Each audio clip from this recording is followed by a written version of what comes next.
Welcome to another edition of Inspired Stories, where leaders share their experiences so we can learn from their successes, how they've overcome adversity, and explore current challenges they're facing. Welcome to another edition of the Inspired Stories podcast, where leaders share their experiences so we can learn from their successes and be inspired by how they've overcome adversity. My name is Anthony Codispoti, and today's guest is Jeff Martin, owner and founder of Effin Egg, a craft breakfast sandwich concept. He previously built the largest cupcake company in the U.S. He built Smallcakes to over 200 franchisees. He was featured on the Food Network several times, as well as the hit daytime talk show, The View. He sold Smallcakes to a private equity firm in 2021 and put all his passion into Effin Egg, which has just started franchising and growing throughout the USA, where they already have 12 locations and at least 30 more that are opening very soon. Before we get into all the good stuff, today's episode is brought to you by my company, Add Back Benefits Agency, where we offer very specific and unique employee benefits that are both great for your team and fiscally optimized for your bottom line. One recent client was able to add over $900 per employee per year to their bottom line by implementing one of our proprietary programs. Results vary for each company, and some organizations may not be eligible. To find out if your company qualifies, contact us today at addbackbenefitsagency.com. Now, back to our guest today, the CEO and founder of Effin Egg, Jeff. I appreciate you making the time to share your story today. Hey, thanks for having me on. I appreciate it. Okay, Jeff, let's start with Smallcakes. Yes. What gave you the idea to start a company that focuses specifically on making cupcakes? I did not want to work for the man anymore. Pretty much. That was it. I wanted to work, I was a chef in some high-end restaurants. And, the idea of just working late nights and working for someone else, it really wasn't what I wanted to do, And I was visiting a friend out in California, and I saw this place that was just selling just cupcakes. And I was like, this is the dumbest thing I've ever heard of. But there was a line out the door, and I was like, okay, wait a minute. How do I get into this, And that's really where it came from. I was like, I really want to do this. Cupcakes seem easy. I have no baking experience at all, no money at all, but I wanted to try to do something different. I was living in Kansas City at the time, and there was nothing like this going on. And that's kind of how the thought started. I flew back home, and that was the whole thought the entire way, is like, how do I bring cupcakes to a place that doesn't have anything like what I saw in California. So there were a couple of big chasms to cross over here, right? Because you had experience as a chef, but you were making food, you weren't baking. And right. Maybe to the uninitiated, it seems like those are highly related. It's stuff in the kitchen, right? But this is a new set of skills. Totally. And so it's not like cooking. I mean, bacon is like science. In theory, bacon is a science. So in cooking, you can add a little bit of this, add a little bit of that, and you can enhance it on the fly, right? Well, in baking, it's a very exact science. There's not a lot of, wiggle room to get things wrong. And I learned that along the way, and then finally created, a great product that people love. So not only did you have to sort of cross this gap of the knowledge of how to do it, but you had to find the money. You had to come up with the money. We weren't sitting on a trust fund, were you? Exactly. Yeah. So that was the biggest thing, right? And I think that's a big thing with people today, that they get scared about trying to start something. It always goes back to money, right? Which is the biggest part. But you've got to figure out a way to try to make it work. So, what I did was, I had about $5,000, right? And that's not enough money to start a small business, not even 15 years ago. But being creative, I found a small little coffee shop that went out of business behind a Mexican restaurant, right? Horrible location. And they always tell you when you open a business, location, location, location. Well, this was a horrible location, but the guts were done, right? So it was a small little coffee shop. I had some friends help throw some paint on the wall. But then the other part was equipment. So in the early days, I would bake everything at home in the middle of the night, transport it to the store, and then work the store until I sold out. And so the $5,000, a lot of people go, so what'd you do with the $5,000? Well, it was either buy an oven or get a sign to go on the building. And so I was like, okay, let's get a sign because I can bake at home. Now little did I know baking in a little oven at home is a lot different than baking in a commercial oven, right? But it was a lot of late night, early mornings. Well, anyways, so we got the sign, right? We put the sign up on this horrible location behind this Mexican restaurant. And then for the first probably 2 months, 3 months, I would bake at home, middle of the night, work the store, and then do it all over the next day. That sounds exhausting, but probably exhilarating as you're starting to create your own thing for the first time. Yeah. A couple of things I want to unpack there.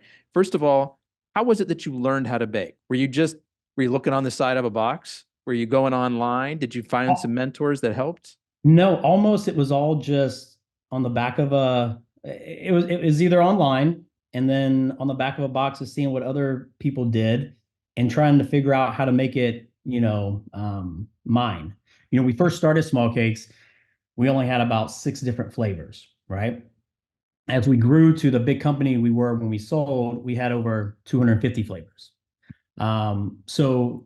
But in the beginnings, it was all like, okay, so how do you get this thing to proof? How do you get it to pop? How do you ice it? And then how do you sell it?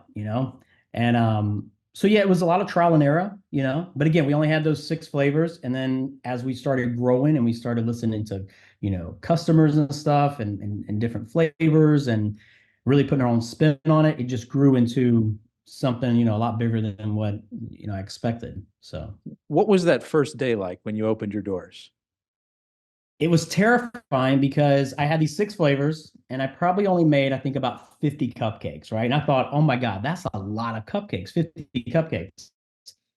The first 2 people who walked through our door, and think about it, a small business, you have no money at this point in time, right? And so the first 2 people that walked in, they said, hey, this is so cute, but this is never going to work. And then they walked out. They didn't even buy anything, So that was, the first 2 people who walked in, that was a little hard, turned around and walked out. They said it was so cute though, but no one's going to pay $3.75 for a cupcake. And then they walked out, right? But within like probably an hour, those 50 cupcakes were gone. I had to close shop, drive back home, make more cupcakes. Every day, the next day I made like maybe 75. The next day it was 100. We kept selling out every day until we got to a point where it was like, okay, wait a minute. We really need to get an oven in this store. Right. But it was, it was hard in the beginning because you had a lot of naysayers. I mean, and back, 15 years ago, no one was going to, no one thought someone would pay $3.75 for a cupcake. Right. And then that became the average and that became, everyone started doing it, but a lot of people were very naysayers, especially those first 2 ladies that came in. They were like, oh my God, this place is so cute. It's pink. It's great, but you're not going to make it, Even my landlord who, that horrible location, he goes, hey, I'm not going to put you on a lease because you're probably going to go out of business within a month because no one's going to pay $3 for a cupcake. Yeah. So after the first couple months, he goes, okay, now time to put you on a lease. But, that was like a hurdle to get over. And that's hard for some people to kind of think about. And, but you got to have passion and faith in what you're doing. And I thought, if I can get this to work and I don't have to work for anyone, this is great. So what was it about the cupcakes that had people wanting to pay almost $4 for them? Was it the presentation? Is it the taste? Is it? What's that? Sorry. Yeah, I think we have a little internet hiccup. I don't know if you've got any other apps open. Yep. Okay. Sorry, I got you now. If there's any other apps open on your computer, maybe shut them down just so we're not sharing any bandwidth there. Okay. Yeah, I think we're good. Okay. So tell me, Jeff, what was it about these cupcakes that had people in the Midwest wanting to pay $4 a piece for them? Was it the flavor? Was it the presentation? Was it the cute pink walls that you had? Yeah. So think about it. Back in the day, you would only get bakery goods at your grocery store, right? So we branded it as we're not your grocery store cupcake, right? So they were bigger, they had more frosting, they were packaged in a pink box. And it appealed to a lot of people. You could use it for a gift. So a lot of, women especially would use it for gifts right? So it became a big gift giving um, treat, but a lot different, right? So, hey, I got my cupcake from Smallcakes, not from the local grocery store, right? Um, And were most people who were buying them, were they buying like one? Were they buying three or six or so, 12? so Or... yeah. So it was crazy. I thought, in the beginning, people would just buy one. Well, dozens, people were buying dozens at a time. And then once you taste it, the quality was great. I created something that was really flavorful and good. But it really transpired to people. They wanted a whole box of these cute little cakes that they didn't get from the grocery store. And that's what started out, that's how we got so popular. And then we got so busy. We opened up a second location in Kansas City, and it turned out to be busier, obviously, because it was a better location than our, first location, but then it got busier. So we were just baking cupcakes, it seemed like every hour on the day. But people really enjoyed it. They wanted that little pink box of joy. Kids loved it. Women loved it. They took it home to their husbands. The husbands would eat it out of the pink box, and they would love it. It just became it became a crazy thing at the time. And so, how many corporate stores did you get to before you're like, man, we should really franchise this concept? Yeah, so we got to about 5 stores in Kansas City, right? And again, in the beginning, it was always, I just don't want to work for someone else, And then as we started, I would travel around and taste cupcakes from some of these little places, and they just weren't as good. And I was like, how do we grow this thing? How do we get to another city? And I had no idea how to franchise at all, right? It was just an idea of I saw these other places that would franchise, and I was like, how do you do this? And so we learned how to franchise by ourselves. It was okay, get a lawyer, get these franchising papers, do this. But it was all trial and error, right? It was all like, okay, well, if we get all this work, how do we get people to try the product? Well, at the same time, I started getting phone calls from so I was at the store one day. This is a great story. And the phone rang, and I was very busy. I was the only employee for a very long time, it seemed. And they call and say, hey, we're getting ready to start a new TV show. We want you to come to LA and film. And I hung up on them. I didn't want to hear anymore because I was trying to sell these cupcakes, right? Call back and say, hey, we're starting a new TV show. It's about cupcakes. I go, hey, I am very busy. I don't have time for this. Hung up again, right? So thank God the third time they called and said, hey, don't hang up. We've got this new show called Cupcake Wars, and we're going to pit people against each other. And if you win, you get $10,000. So I was like, oh my God, okay, wait a minute. Let me take this phone call. So they were telling me, hey, you got to come to LA. You got to, film this show called Cupcake Wars. So I did. And so I was like, okay, this is great. So I fly to LA. It's Cupcake Wars. They pit these 4 bakers against each other. You get eliminated each round. And if you win, you get $10,000. Well, I was so nervous, right? Because I've never done anything like this. And I'm still thinking about the stores at home that I need to be running because, that's how I'm making my money right now. So get on the show, and the first, they give you these crazy ingredients to use. And they said, Jeff, we need to make you you need to make a pumpkin cupcake and use this cardamom, seed. I had no idea what a cardamom anything was, right? Again, not a baker, right? So, You're really a fish out of water here, huh? 1000%. And I had all these other people around me. They were bakers, and they and they lived in LA, and it was like, oh my God, So, so I'm nervous. I'm making the cupcake. I finished the cupcake. I go, this cardamom seed, I'm just going to put in some buttercream. And you're like, I don't know, right? So I make the cupcake. As I'm presenting it to the judge, I realized I didn't put the pumpkin in the cupcake. Oh, I had to use the ingredients they gave me, and I forgot to use the pumpkin. So I really just made a white cupcake with this cardamom. So the judges taste it, and I'm thinking to myself, oh my God. And so they say, before I can tell them about the pumpkin, they go, Jeff, this is the greatest cupcake we've ever had on this show. And so I had a moment to where I go, okay, you got to tell them that you didn't use the ingredients, or do you lie and just see if you can get to the next round? And so in the moment, I told him, I said, hey, I didn't use the pumpkin for the cupcake, And they were so devastated, and they were like, well, you didn't use the ingredients, you didn't, follow the rules, so you're voted off, right? After telling you that you just made the greatest cupcake that they've ever had on Yes. this show. Yes. So flew back to Kansas City and I was thinking, oh my God, I'm gonna look like an idiot on TV, right? This is horrible. What turned out to be the greatest thing because what happened was two things. I'm a big jokester, right? I think if you make a mistake, you make fun of it and you try to find the best in everything, right?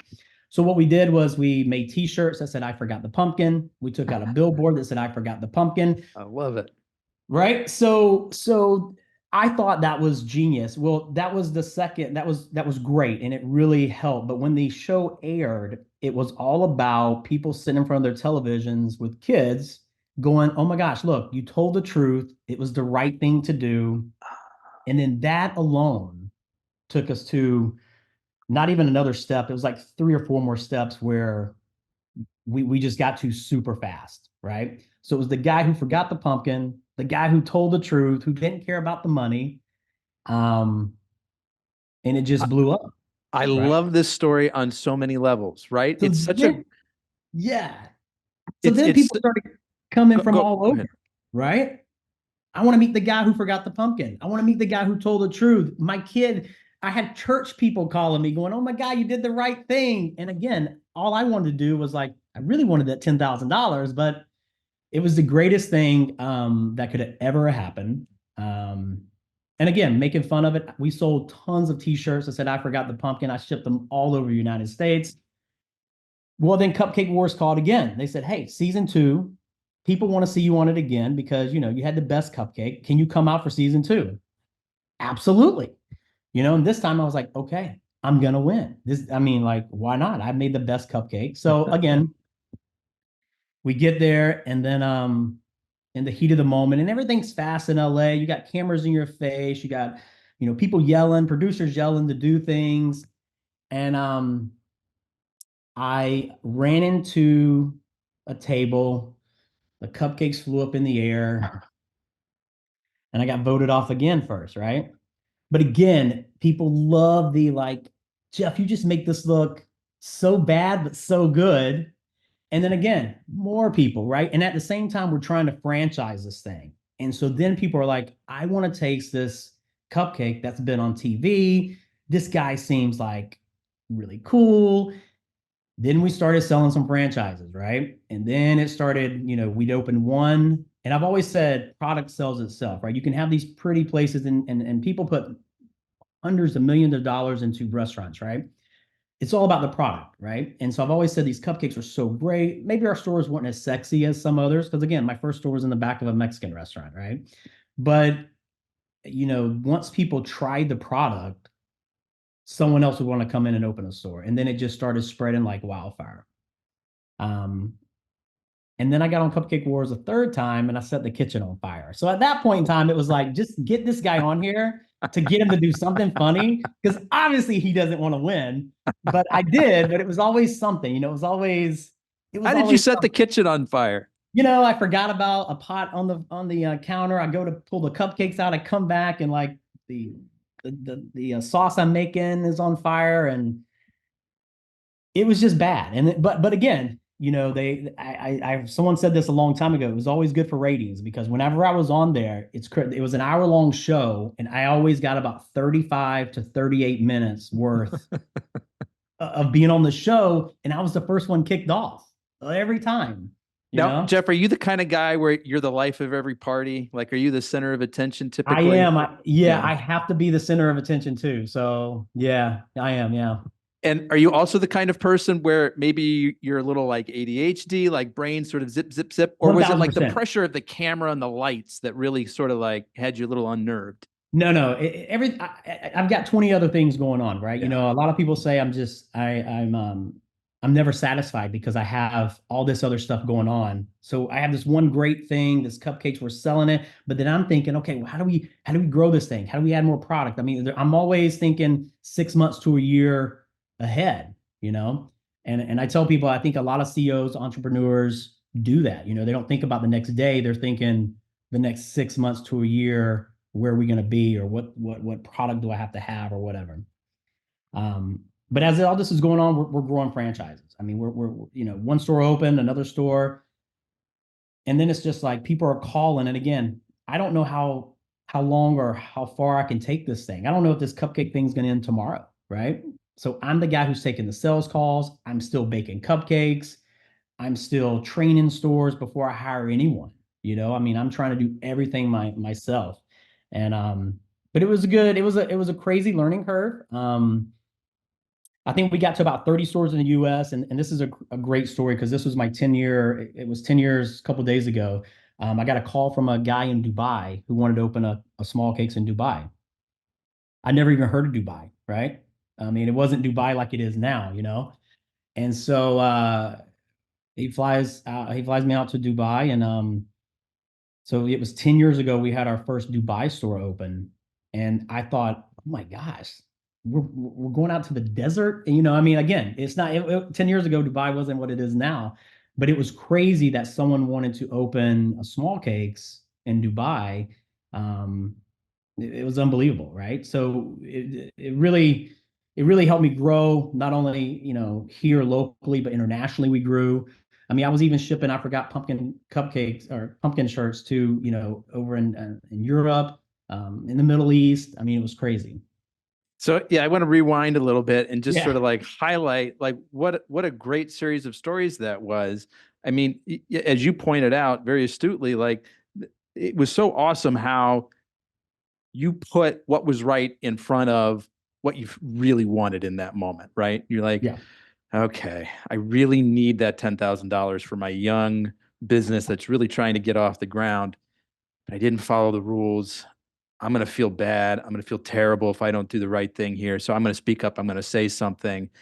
And you kind of leave feeling a little bit deflated. But as you're heading back, you're like, you know what? I am just going to embrace the mistake. I'm just going to love who I am and love what happened. And I'm going to highlight it. I'm not going to stick my head in the sand. I'm not going to hide from it. And it's like, yep, that was me. Forgot the pumpkin. Yeah. And then those two things, the honesty and the sort of, just laughing at yourself really helped this to blow up.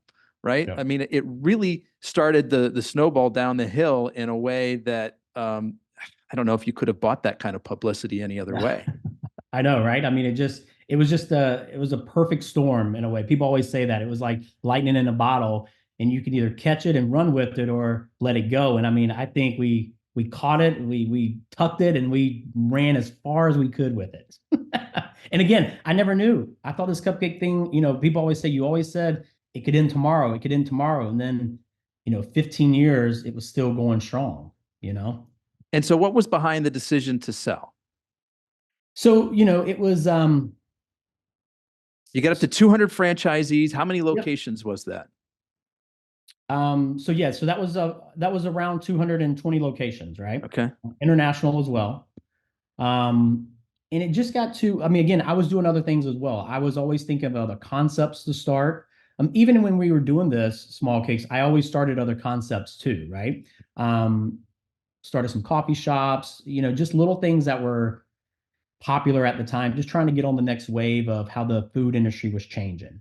But then in 2021, it just felt right because in 2020, I started Effin Egg, which we'll get into, but I really had a passion for that, right? I really saw the food industry changing after 2020 and where breakfast was going, and it just felt right. And again, 15 years, I mean, I felt that I did as much as I could do at the time, and it was just time to move on. And it was just an opportunity that came. We didn't go out looking for it. It was an opportunity that came to us, and we were just like, let's just do it. I have two kids now that are 16 and 15, so they're getting up to that age where they'll be leaving and going somewhere. And so it was just like, let's do this. Let's enjoy my time with them and put everything into Effin Egg. And again, when we sold, people say you took like 3 days off and then you jump right into growing Effin Egg. I'm like, I know, I can't stop. I mean, like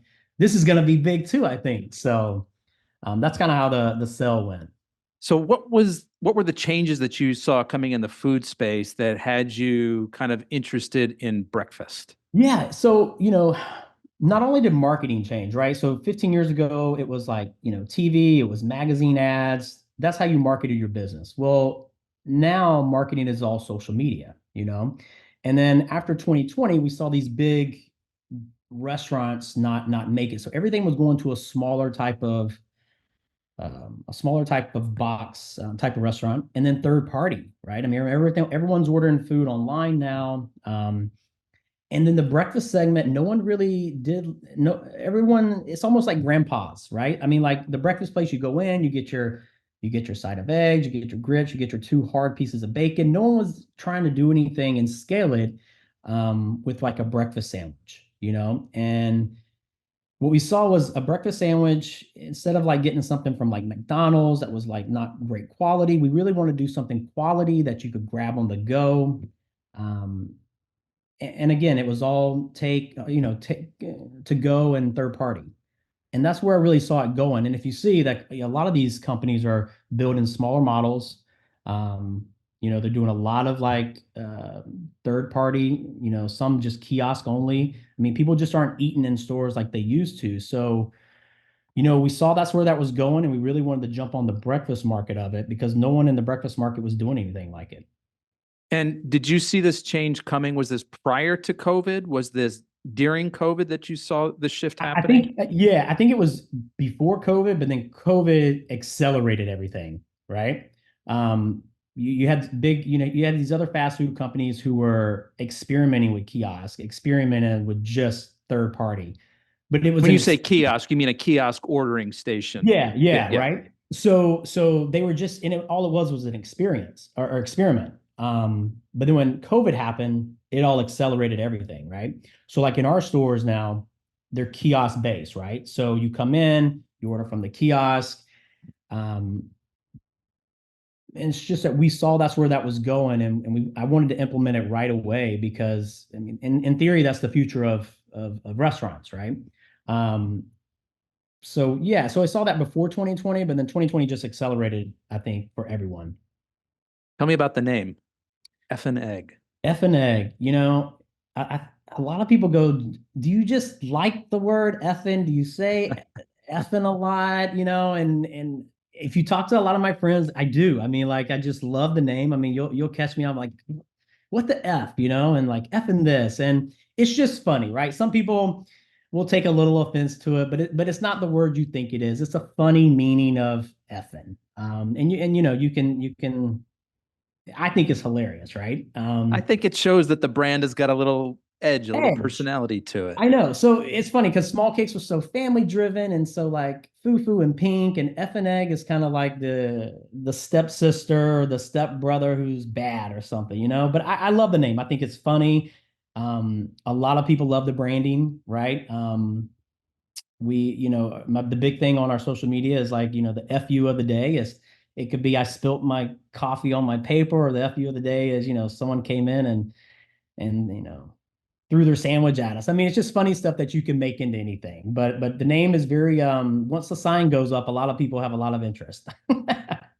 It's brilliant marketing, if you ask me. And I look at some of the menu item names, and it looks like you're having some fun there too. You've got chronic brisket tacos. Yep. You encourage customers to roll their burrito into a fat one or make it into a bowl, if you know, you know. If you know, you know. And so even our coffee is, we do a Potheads Welcome, which is a coffee pot, but Potheads Welcome. We roast our own beans and stuff. And I've got this whole thing, like our beans are great, but what people really want is a Potheads t-shirt, because they love it, but it's a coffee pot. But we try to make it fun, right? Because it is a fast casual higher end breakfast sandwich. I mean, our breakfast sandwich is about $10, for example, but it's thick cut bacon. It's a great quality egg. It's a brioche bun, but we want to have fun with it. But at the same time, it's a quality product that you're getting. And again, going back to, I think people, you can build these pretty places, but it's all about the quality of the product, right? And so the quality of the product is amazing, and then you have fun with all the branding. And so is it breakfast? It's breakfast food only, but is it breakfast time only? Do you serve lunch? Do you serve later in the day? Yeah, we go a little bit later, so we go to around 7 to 4, right? So there's a little bit lunch, so we do have some lunch items as well. And again, as and I learned this with Smallcakes as well. The more you grow and the more you let new owners come in, franchisees, right? Everyone's got an idea. And so you got to kind of listen, right? You don't take every idea, but you listen. So yeah, so we've expanded our lunch menu a little bit. But again, the majority of what we do is all breakfast based. And again, our burritos, they're big, they're huge, they're fat. It's the same customer that eats at Chipotle, right? So it's a a younger demographic of people. And we just try to, make, it's a great product. So, and it appeals to a lot of people though. So, And so we've got 12 locations open now and yep. 30 more coming. What's the geography? Where can people find these right now? Yeah. So right now, primarily in the South. And then the farthest west we're going is right now is in Phoenix, but mostly in Texas, Georgia, New Jersey, New York. So up that way, which works really well because again, you're fast paced, grab a sandwich on the go. Um, we're working out really well in college towns. College kids love it. They love the branding. They love the product, but they definitely want a Potheads t-shirt and stuff. But yeah, it's really all over the place right now. And but then as we grow, you'll see more in the Midwest coming, a lot more in Texas. So we're really excited about this because we're really the only one that's really accelerated the breakfast sandwich market right now. And I think we can do a lot more and grow a lot more once we open up these stores and people taste it and even the buy into our product or the buy into the franchise is really I hate the word cheap, but cheaper than like building a big restaurant. You can get in for this thing for about 200K or less, which is unheard of in the restaurant industry, right? I mean, Right. and again, we always look for second generation locations to help people out with putting that money into it. But we're a lot different than other places.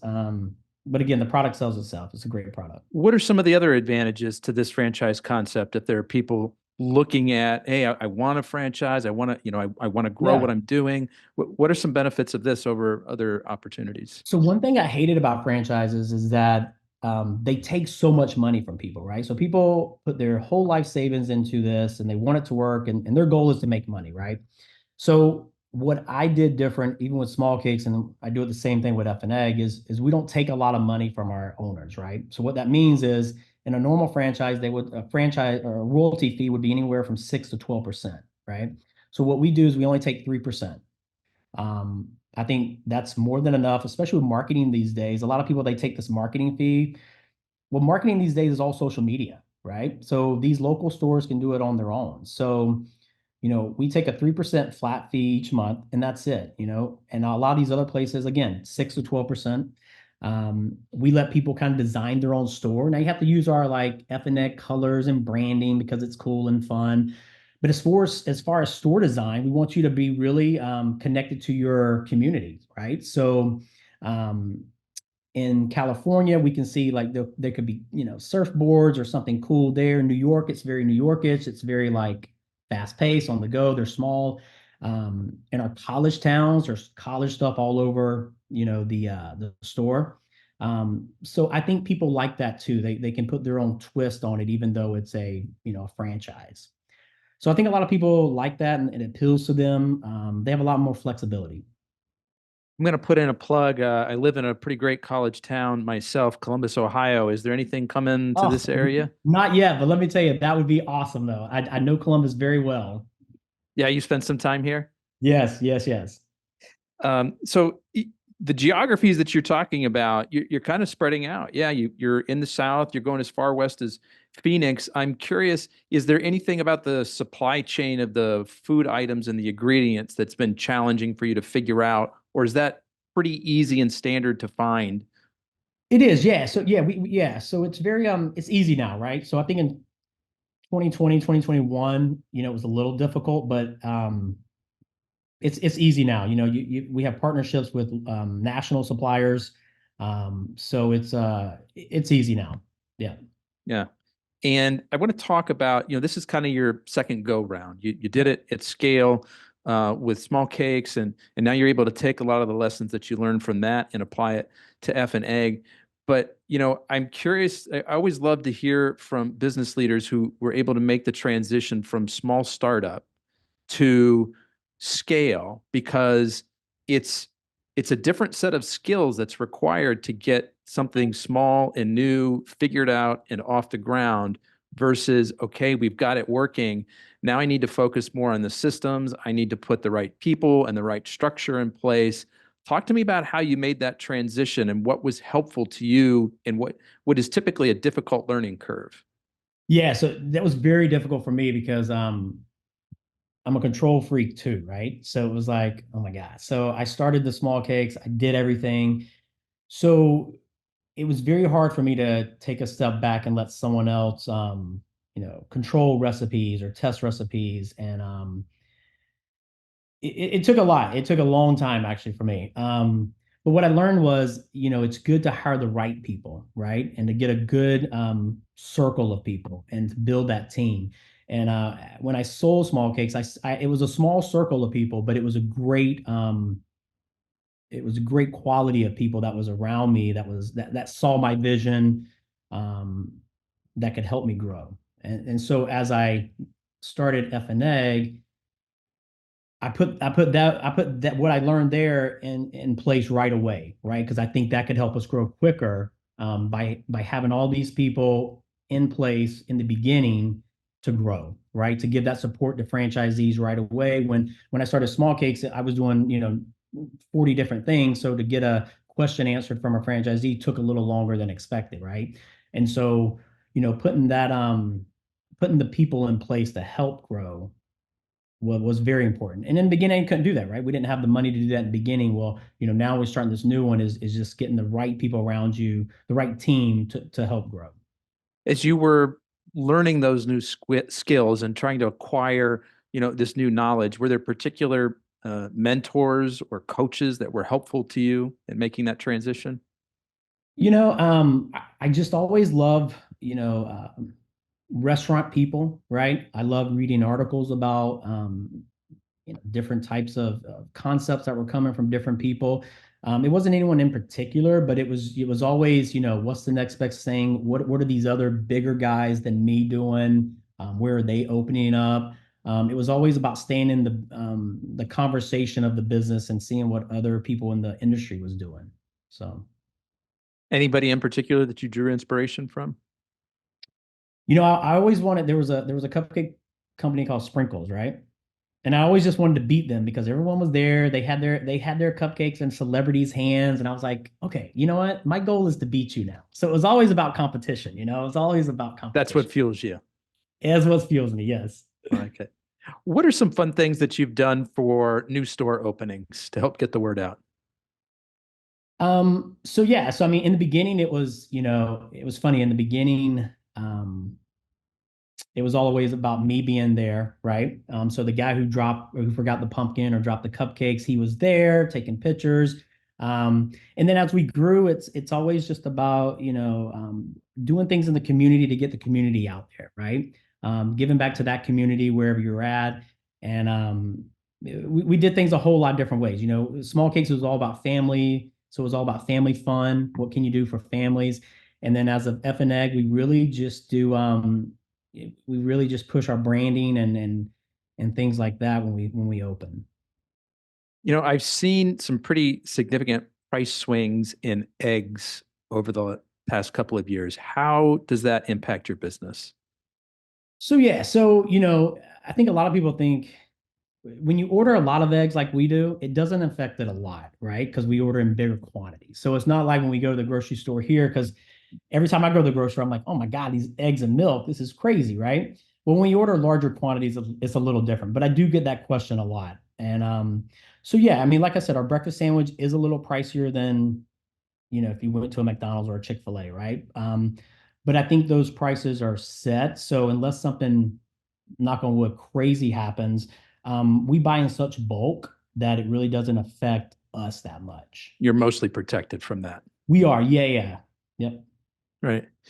Um, I think a lot of people look at somebody like you, the success that you've had, the exposure that you've had, the media exposure that you've benefited from, and they think, man, this is a guy that just everything comes easy to him, and he's a Yeah. pillar, nothing knocks him down, like he rolls with the punches. Like, man, I could only be so lucky to be a guy like that. But what they don't realize is that behind the scenes, there's a lot of struggle. There's a lot of strife. There's a lot of There is. sleepless nights. I'm curious to hear maybe a specific story about something challenging that you've gone through and some lessons that you learned coming out the other side of it.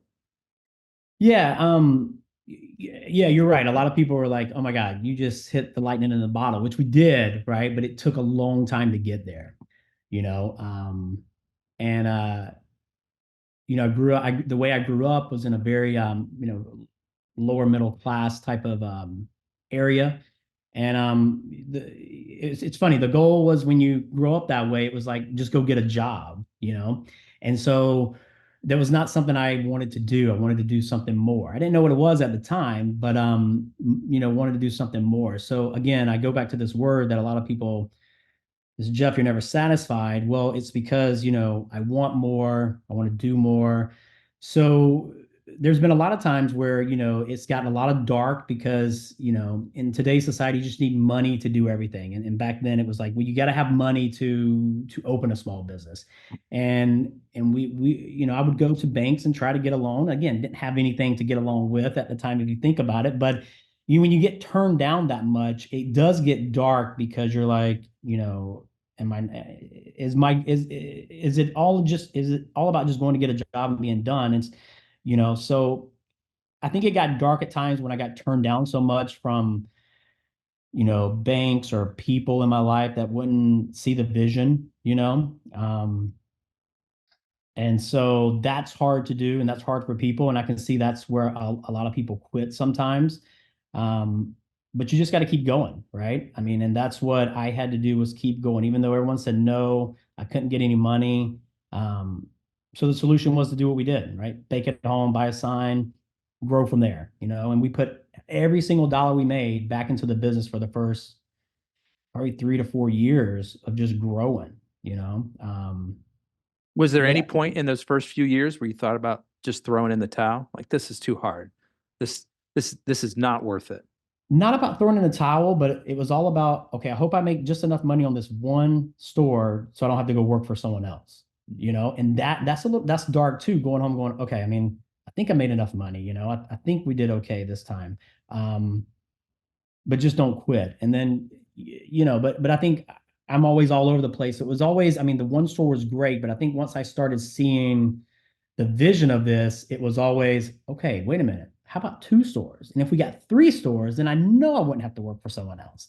And then it grew into what it grew into. But yeah, I think a lot of naysayers and the no's, it can hold a lot of people down, and you just got to kind of, in the beginning, it's funny when Facebook kind of started, when we kind of got going, I would read these comments, right? And the people around me goes, "Hey, stop reading the comments. You got a great thing, right?" And I think that's harder for today's society right now with everything, TikTok, Instagram, and Facebook, right? Um, you can't buy into the comments, right? I tell my kids this all the time. I mean, I don't even read the comments. But that's hard for a lot of people to do, I think. But that was a dark moment too, because I would read and go, I try my best to make everyone happy, and I would go through everything I would do to really go beyond making a customer happy or whatever, right? And that at the end, it was like, okay, you can't make everyone happy. You got a great product, move on. And so now I don't read comments. I haven't read comments in 10 years probably. It's better for your sanity. I've always noticed it is way easier to hate than it is to create. And you could have something that is as fantastic as handing out free money to people, and you are going to find somebody that's going to complain about it, right? 1,000%. 1,000%. So I think what's interesting is, in those early days when it was really hard, the fuel for your fire, the motivation that really kept you going was this: I do not want to work for somebody else. Yeah. I want to be my own guy. I want to be my own boss. And that's what got you through the first few stores. And then once you got some momentum going, tell me if I'm hearing this correctly, but it seems like now that fuel sort of transitioned into a competitive spirit. Like, I want to beat the other guys. I want to come out on top. I really want to beat the other guys across town. It is, and that's what it was. Once we got to that point, and I didn't know what an entrepreneur was at the time, right? But it was being competitive and being the best at what I want, whatever I was doing, right? And so it wasn't even about the money at that time, too, because we were very fortunate and we were selling these franchises, but it was all about how do you open more stores than someone else? How do we get to this point? How do we get to the state of Texas? How do we get to the state of, it was all about that, which I think was really great when you can the money was going to come, right? But it was all about, making the best product and growing it. And I think when people can do that and not worry about the money part, things can really change really fast for people. So this next one, Jeff, is kind of a two-part question. As business leaders, we got to keep an eye on the bottom line all the time, right? And Yep. you do that in two ways. You're looking to drive new sales, and you're looking for ways to reduce expenses. So I want you to think about both of those levers there, and maybe some creative ideas that you've tried that we haven't already heard on the sales side for boosting sales, and then also on the expense side, maybe a creative lever that you found to pull for that. Yeah. So talking about not reading comments, but getting customers uh, suggestions. When we first started out Effin Egg, for example, our breakfast sandwich, like I said, our breakfast sandwich was like $10, and people would always say, well, I can go to McDonald's and get like a sandwich and Coke and hash browns for X. So, but I was always like, okay, well, we could spend a little more money and offering a meal deal, right? And will that help ourselves? And it's hard to get franchisees to buy on to say, hey, we're going to give away some product and not give away, right? You're going to give away a little bit more, but I promise we're going to sell more, And so that's a great example. That's something we just implemented several weeks ago, a month ago, like a meal deal, right? And that we gave a little bit more, we spent a little bit more, but our sales have actually taken off on things that we offer meal deals for now. So that Can you was share some numbers? Like maybe it cost an yeah. extra So for example, 5% to give away, but sales went up 20%. Yeah. So let's say, in a month, we would, we call the OG, our bacon, egg, and cheese, our most popular one, right? We would sell maybe 800 sandwiches a month, right? In this one specific location. Since we've done the meal deal, that now has went up to about 1,400 sandwiches because people think they're getting a value, and value is so important right now where we are in the world, right? And it didn't cost us that much to add coffee, some hash browns, and what we saw was that almost doubled our sales in a month for one sandwich, right? And it took some trial and error. It took, show us on the corporate side, boss, that it's going to work, and then we'll implement it in our stores. And it did. I mean, it took off because people were like, okay, even though they spent a little bit extra because they were getting extra, they thought they were getting, and they are, but they thought they were getting a deal, and that totally worked. Just by giving away just a little bit. And how did you promote that? Just like a sign in the store, like change the menu?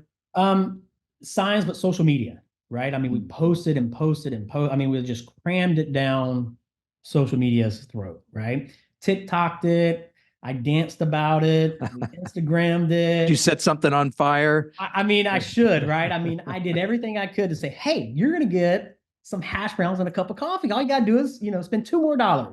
And it worked, I mean, that's where people go to now. They don't even go to the, like on our kiosks, right? We have a sandwich section, then we have our meal section.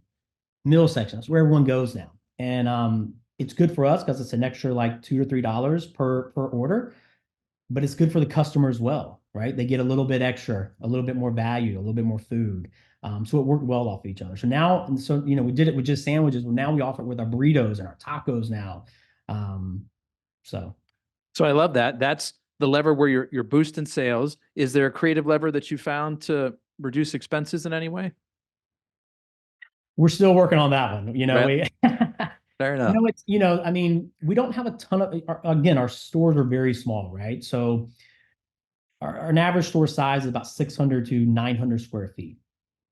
So we don't have a ton of things going on. We have the kiosk, which labor, I guess, is our biggest expense right now. But again, we have our kiosk that takes away from that person, running a register, and that's all they're doing.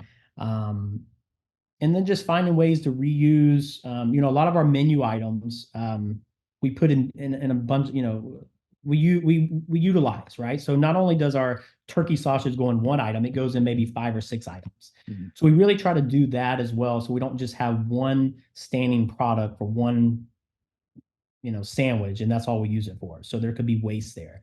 So besides that, that's kind of what we're doing, just watching waste, trying to utilize all of our products into different things. So when we Sounds like come you've with got a lot of recipe, efficiencies built in already. yeah, we do. And again, that was trial and error from Smallcakes, right? And then we brought it in here and said, okay, well, we're dealing with a little more expensive food now. How do we try to not have a ton of waste? Restaurants have tons of waste, right? So we try to, capitalize on not doing that.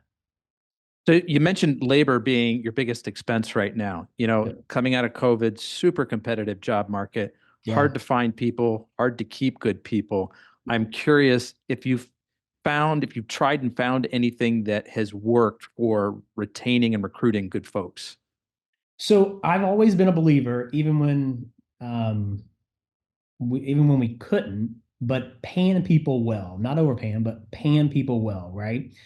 And then I think if you think about it, the average employee, they come to work to make money, right? I mean, that's it. But also pay them a better than decent wage and then a good environment. And everyone says that. And what I mean by that is like, you hire people who can do the job and they don't need to be managed, right? And they have that flexibility to make decisions, right? So whatever decision that I can't make at the time if I'm not there or, whatever, that they feel that they can make that decision. They feel like they're a part of the team, and I've always been that person. And I've always, knock on wood, I've had great people that work for me, that's been around me. And the great thing about Effin Egg is we're open for the morning, right? So a lot of our people have, kids or things to do at night. So they have that nighttime.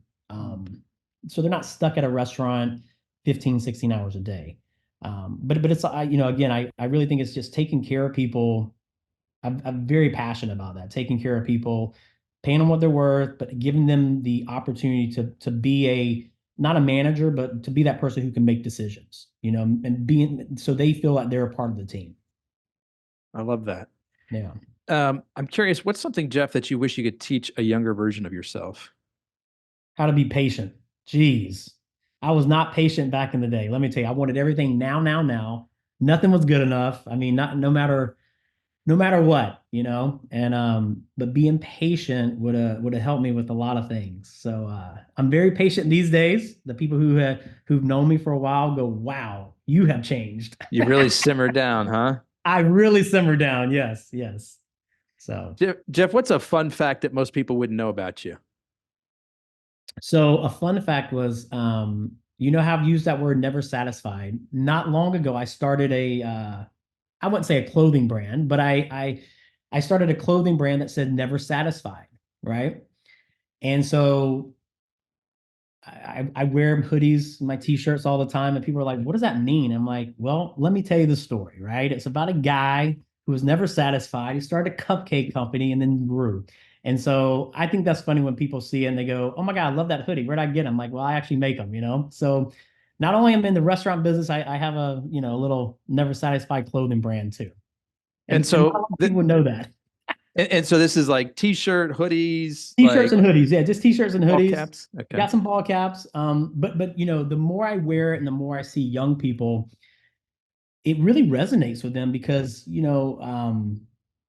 where we're at in today, I mean, a lot of these young entrepreneurs that I run into, they get it, right? They want more. And the never satisfied thing, how funny it is or how you take it, it's really resonates to entrepreneurs who go, okay, I want to start with one store, but I really want 200 locations, or I really want to grow my brand into this, or and my story is that story alone. I mean, that is the story of how it started.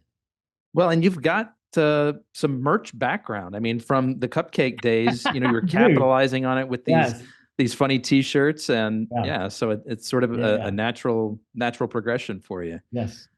So Jeff, I just have one more question for you, but before I ask it, I want to do two things first. If you're listening today and you like today's content, please hit the like, subscribe, or share button on your favorite podcast app. I also want to tell people, Jeff, the best way to get in touch with you. What is that? Yeah, so straight to my email. My personal email is on our website, effin.com. Comes directly to me. And Effin, for people who are listening and not watching the visual, it's EFFIN EGG. Yep. So Effin Egg. So sorry, go ahead. Your email address again? Yeah, effinegg.com. You go straight there. My personal email is, my name is jeffmartin10@me.com. I get all the emails. I respond to them. Okay, so last question for you, Jeff. I'm curious, where do you see your industry and maybe your business in particular evolving in the next 5 years? What do you think the big changes that are coming into this space? I think the food industry is changing so fast right now. You see brands like Chick-fil-A who are doing, just standalone stores of walk up to the window and grab it, or it's all just to go. So the industry alone is changing to that delivery, grab and go. And I think we're like I said, we're one of the first ones in the breakfast industry to try it that way with breakfast sandwiches. So, I think, and I hope, and knock on wood, but I foresee, Effin Egg growing, like I said, we got 30 more stores opening soon. I see us growing a lot faster, the next couple years, to get to that over 100 to 150 units in hopefully, 2 to 3 years. I think that's feasible. I think when you have people in an economy that want to invest in themselves and what can I open? And again, Effin Egg's got a really great model, an inexpensive model compared to most. If people want to get into the food industry, it's a great place to get into, and they can not only make money, but have an outside life too. And I think that's important for people right now, is they want to do more outside of life, but yet they need to make the money, right? And Effin Egg's a perfect concept for that. Are there specific locations, geographies that you're looking for new franchise opportunities? We're wide open right now. I mean, lots of opportunity exists. Yeah. And so the great thing about coming into our company right now is we're still really small, and so getting in ground floor opportunity, there's a lot of locations out there that are still open. Great location. So, Jeff, I want to be the first one to thank you for sharing both your time and your story with us today. I really appreciate it. I appreciate you having me on. This was fun. Thanks a lot. Absolutely. Folks, that's a wrap on another episode of the Inspired Stories podcast. Thanks for learning with us today.